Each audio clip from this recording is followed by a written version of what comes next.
Baik, Assalamualaikum dan selamat sejahtera kepada semua pelajar baru bagi Fakulti Sains Gunaan UiTM Perlis.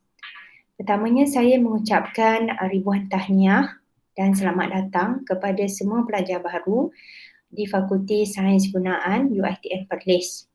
Okey, saya Zuliahani Ahmad, Ketua Pusat Pengajian FSG UiTM Perlis. Baik. Sebelum kita berkenalan dengan lebih dekat lagi mengenai Fakulti Sains Gunaan dan juga beberapa perkara penting, saya ingin memperkenalkan Ahli Pengurusan Eksekutif UiTM Perlis. Terdiri daripada Rektor Kampus iaitu Prof. Dr. Haji Huzair Haji Ismail. Kita ada 3 orang timbalan rektor iaitu Timbalan Rektor Hal Ehwal Akademik Prof. TS Dr. Muhammad Azlan Muhammad Ishaq, Timbalan Rektor Hal Ehwal Pelajar Dr. Ahmad Nizan Maknur dan Timbalan Rektor Penyelidikan Jaringan Industri dan Alumni Profesor Madya Dr. Syukur Sani Muhammad Fauzi. Seorang timbalan pendaftar Encik Muhammad Khairul Abdul Razak dan timbalan bendahari Puan Wahaiza Ibrahim dan ketua pustakawan iaitu Encik Muhammad Fahizan. Baik, sebagai pengenalan, Fakulti Sains Gunaan merupakan salah satu fakulti yang asas dan penting dalam bidang sains dan teknologi. Kita bermula dengan hanya 5 program sejak penubuhannya pada tahun 1967 di Institusi Teknologi Mahra. Dan selepas penubuhan ini, kita telah mengalami beberapa proses development dan evolusi di mana kita menawarkan pelbagai program pengajian daripada diploma, sarjana muda dan pengajian pasca siswa hazah. Dengan bilangan pensyarah yang hampir kepada 86 orang, fakulti ini merupakan fakulti yang terbesar di UiTM Perlis dan mempunyai jumlah pelajar paling ramai di UiTM Perlis. Jadi pelbagai program akademik yang ditawarkan di fakulti adalah sentiasa dipantau dan dinilai mengikut perkembangan semasa di bidang sains dan teknologi. Para graduan kami mempunyai prospek kerjaya yang cerah dan sebahagian besar graduan memilih untuk melanjutkan pelajaran ke tahap yang lebih tinggi. Dan untuk makluman semua pelajar baru, graduate employability bagi Fakulti Sains Gunaan adalah 75% dan ke atas. Baik, ini merupakan visi dan misi Fakulti Sains Gunaan di mana FSG berhasrat untuk menjadi satu fakulti terulung di dalam kemajuan sains dan teknologi melalui pengajaran yang berkualiti, penyelidikan, khidmat perundingan dan teknikal. FSG juga menggalakkan kecemerlangan akademik melalui pengajian, pembelajaran, penyelidikan, khidmat perundingan dan khidmat-khidmat yang penting dalam pembangunan sosioekonomi negara. Jadi saya ingin berkongsi montaj bagi Fakulti Sains Gunaan.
Baik.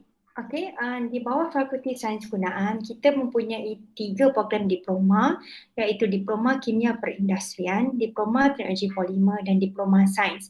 Manakala untuk ijazah, kita ada ijazah dalam bidang biologi, fizik, polimer teknologi, applied chemistry dan marine technology. Dan kita ada satu program baru yang di penjenamaan semula, iaitu Teknologi Marine Lestari AS256. Okey, dan pada semester ini kita mendapat pelajar paling sulung dan paling bongsu lah untuk AS256. Okey. Baik, ini sedikit mengenai pengurusan FSG, di mana pengurusan FSG diketuai oleh Ketua Pusat Pengajian, okey, diketuai oleh saya, dan ini merupakan nombor telefon dan juga email address ya, untuk rujukan dan makluman para pelajar. Baik, dan di bawah Fakulti Sains Gunaan, kita mempunyai 2 orang koordinator khusus, iaitu Dr. Roziana Muhammad Hanafi yang merupakan koordinator khusus bagi program teknologi di bawah Fakulti Sains Gunaan, iaitu AS113, AS115, AS243, AS245, AS254 dan AS256. Manakala bagi kluster sains diketuai oleh Puan Zalina Zainal Abidin untuk program AS120, AS222, AS201 dan AS203. Baik, dan jawatan kuasa pengurusan FSG diketuai oleh Ketua Pusat Pengajian dan 2 orang koordinator khusus, manakala kita ada 5 orang penyelaras mengikut bidang masing-masing, iaitu kita mempunyai penaras teknologi polimer Puan Nur Mazlina, penaras teknologi marine Puan Aziani, penaras biologi Puan Sarina, penaras fizik Dr. Roshaini dan juga penaras kimia Cik Nur Nasulha dan juga Dr. Nur Zawani. Dan di bawah setiap kluster ini mempunyai penaras bagi jawatan kuasa pembangunan FSG. Baik, ini adalah barisan pensyarah kimia. Okay, kita mempunyai lebih kurang 33 orang pensyarah kimia yang terdiri daripada rektor dan juga timbalan rektor hal ehwal akademik sendiri. Baik, kita mempunyai pensyarah teknologi marine iaitu seramai 9 orang. Okay, jadi pensyarah teknologi marine akan mengajar AS254 dan juga AS256. Okey, untuk teknologi polimer AS243 dan AS113 kita mempunyai bilangan pensyarah seramai 14 orang di mana 2 orang pensyarah menyambung pengajian di peringkat PhD. Ini merupakan barisan pensyarah fizik. Okay, kita ada dalam lebih kurang 16 orang. Okay. Pensyarah biologi, okay, kita ada lebih kurang 14 ya, lebih kurang 12 orang pensyarah bagi bidang biologi. Baik. Okey, saya ini merupakan tanggungjawab pelajar secara umumnya, okey. Sebagai seorang pelajar, kamu perlulah menyempurnakan semua keperluan akademik seperti yang termaktub dalam kurikulum program pengajian. So, dalam tempoh yang ditetapkan, para pelajar perlulah membuat pendaftaran khusus, membuat validasi pendaftaran, membayar yuran universiti dengan jumlah yang ditetapkan dan pada masa yang ditetapkan. Sekiranya pelajar mengalami masalah membuat pendaftaran khusus ataupun untuk membuat bayaran, boleh merujuk kepada pembimbing akademik masing-masing. Okey, dan juga menghadiri kuliah, latihan amali, praktikum dan klinikal yang telah ditetapkan. Okey, memandangkan semester ini merupakan semester 3 ya, pembelajaran dan PDP pengajaran dan pembelajaran dilakukan secara ODL iaitu online distance learning. Jadi para pelajar perlulah mengikuti mod pembelajaran seperti yang ditetapkan oleh pensyarah bagi kod tersebut. Okey, jadi kamu kena faham ya, kamu kena kena mengikuti pengajaran dan pembelajaran tersebut berdasarkan nature setiap kod tersebut dan bergantung kepada pensyarah yang mengajar. Okay, membuat semua penilaian khusus dalam bentuk bersemuka ataupun ODL. Berinteraksi secara aktif dengan pensyarah dan rakan-rakan sepanjang sesi pembelajaran. Manakala para pelajar mestilah sentiasa merujuk kepada pensyarah sekiranya menghadapi masalah semasa sesi pembelajaran. Baik, saya ingin tekankan di sini, sekiranya pelajar mengalami masalah keuangan, masalah internet, masalah coverage, okey, perlulah memaklumkan masalah tersebut kepada pensyarah yang mengajar dan juga kepada pembimbing akademik masing-masing. Baik, kamu juga perlulah cakna mengambil tahu terhadap setiap arahan dan makluman yang diberikan dari masa ke semasa. Jadi arahan dan makluman ini mungkin diberikan oleh pensyarah yang mengajar, okey, penasihat akademik ataupun koordinator khusus ataupun dari arahan itu diberi melalui ketua pusat pengajian, tidak kiralah melalui platform HEA, platform website ataupun melalui platform MPP sendiri. Jadi para pelajar perlu alert. Baik, secara general untuk ODL kita mempunyai empat cara bagaimana ODL itu dijalankan, di mana cara yang pertama adalah a typical lecture like delivery, di mana pensyarah akan memberikan konten, akan menyampaikan syarahan dan diharapkan pelajar boleh memahami intipati pengajaran tersebut. Ataupun yang kedua, di mana kita panggil flipping, students work on task before the ODL session. Sebelum sesi pengajaran dan pembelajaran berlaku, pelajar akan diberikan tugasan. Dan dibantu ataupun di-guide oleh para pensyarah. And then method yang ketiga adalah dengan pembelajaran melalui project based ataupun task based, di mana instruktor akan memberikan projek kepada para pelajar dan sepanjang proses pelajar menyelesaikan projek ataupun tugasan tersebut, proses pembelajaran dan pengajaran telah berlaku.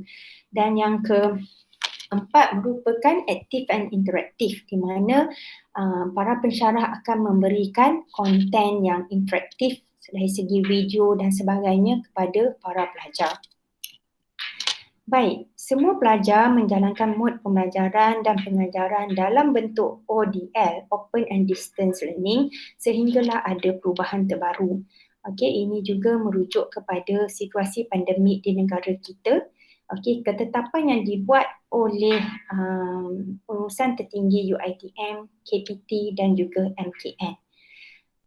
Menjadi tugas pelajar untuk merujuk pelaksanaan aktiviti pembelajaran dengan pensyarah setiap kursus, kerana nature pembelajaran setiap kursus mungkin berbeza-beza. Jadi para pelajar kena adapt dan sentiasa keep track dengan pensyarah yang mengajar. Jadual waktu kuliah akan dibekalkan mengikut kumpulan yang telah ditetapkan. Ini adalah perkara penting di mana kalender akademik sesi, setiap sesi boleh diperolehi daripada website UiTM Perlis di bawah HEA. Dan kamu kena faham, kena sentiasa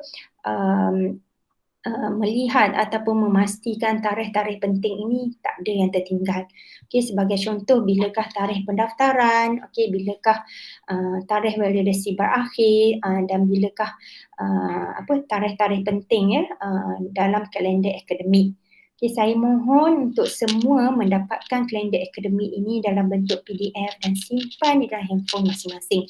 Ini sangat penting. Contohnya seperti tarikh akhir pembayaran yuran. Kerana kegagalan untuk membayar yuran ataupun mendaftarkan kod khusus masing-masing akan memberi impak yang besar kepada pelajar, iaitu buku taraf.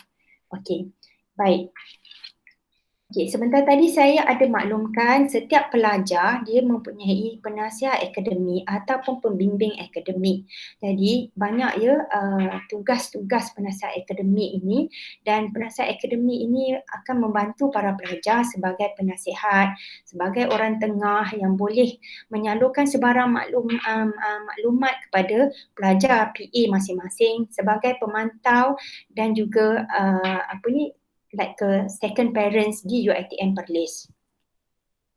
Baik, semua maklumat pesara FSG boleh didapati melalui QR code ini. So you all boleh scan Okey, ini adalah sedikit sebanyak mengenai perkara penting dalam pengajaran dan pembelajaran lah, di mana saya mendoakan dan mengharapkan semua pelajar mendapat result yang C minus. Minimum adalah C dan ke atas. Manakala C minus ke bawah dikira sebagai gagal ya.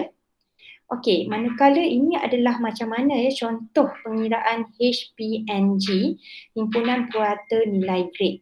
Sekiranya pelajar mendapat CGPA melebihi 3.50, pelajar ini boleh diberikan anugerah dekan.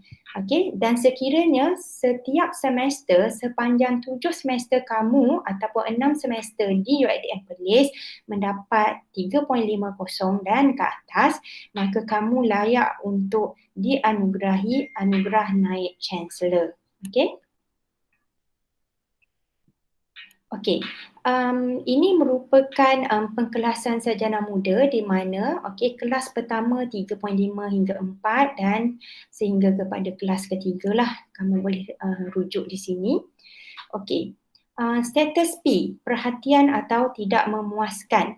Okey, status P diberikan kepada pelajar yang mencapai prestasi yang tidak memuaskan, dan kita ada P1 dan P2.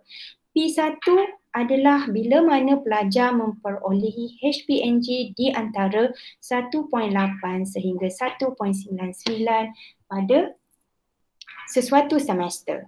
Okey, manakala P2, perhatian kedua di mana pelajar memperolehi HPNG kurang daripada 2.0 selepas mendapat P1 pada semester terakhir sebelumnya. Sekiranya kamu mendapat P1 pada semester 1 dan dengan result di bawah 1.99 dan semester kedua dapat di bawah 2.0, jadi kamu akan diberikan kepada perhatian yang kedua. Baik, manakala bagi status D, kita ada D1 sampai D7. Okey, so status D diberikan kepada pelajar yang mencapai prestasi yang tidak memuaskan. Okey, di mana status D ini adalah gagal dan diberhentikan. D1 merujuk kepada HPNG kurang daripada 1.80. D2 HPNG kurang daripada 1.80 selepas status P1. Okey. D3 HPNG kurang daripada 2.0 selepas status P2. Okey, manakala D4 adalah gagal dalam sesuatu khusus bagi kali ketiga. Okey, sebagai contoh, katakanlah pada semester yang pertama pelajar ini mengambil kos CHM 138 dan gagal dalam kursus tersebut kali pertama.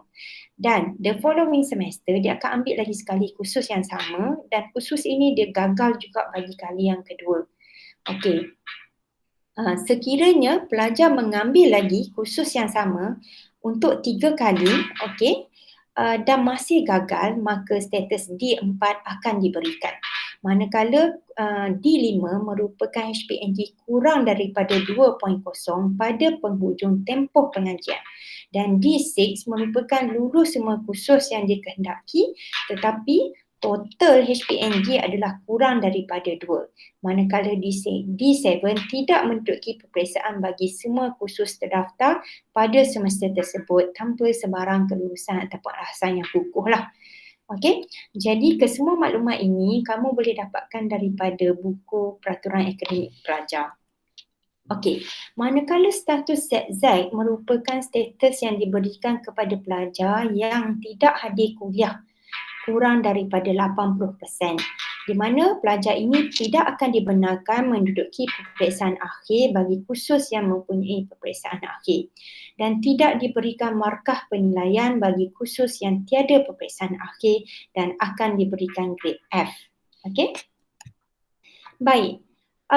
Bagi proses ataupun status gugur taraf, okey, status aktif pelajar terbatal ataupun gugur taraf, kita panggil GT, sekiranya gagal mendaftar khusus dan gagal membayar yuran pengajian di dalam tempoh yang ditetapkan pada setiap semester. Sebab tu saya nyatakan kalender akademik sangat penting untuk dijadikan panduan sepanjang semester. Untuk mengaktifkan semula status ini, pelajar boleh memohon dalam talian melalui iStudent Portal dalam tempoh 14 hari selepas GT diumumkan. Dan GT ini diumumkan selalunya HA akan maklumkan melalui email pelajar ya.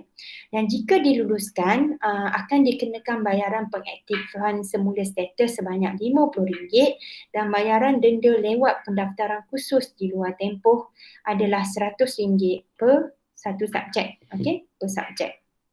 Okey.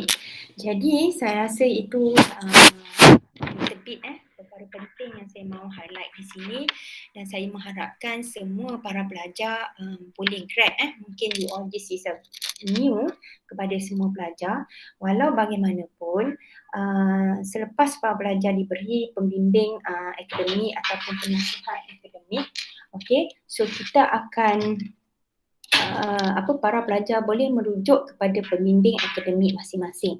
Okey, so tadi saya ingin membuat sedikit sharing mengenai teknologi Marine Lestari iaitu program yang paling program baru di bawah Fakulti Sains Gunaan.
Baik, jadi kita dah sampai ke penghujung. Jadi saya akan, sebelum kita berakhir, saya ingin mengucapkan selamat datang sekali lagi kepada semua pelajar baru Fakulti Sains Gunaan. Okay, and then pada masa yang sama saya ingin mengingatkan lagi semua pelajar,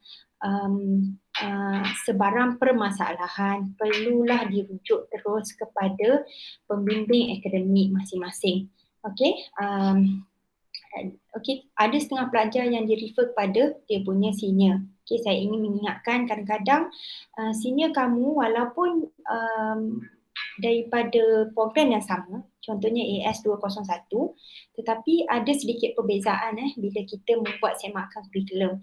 Jadi saya mohon sangat-sangat sebarang permasalahan ataupun pertanyaan bolehlah dimajukan kepada pembimbing akademik masing-masing.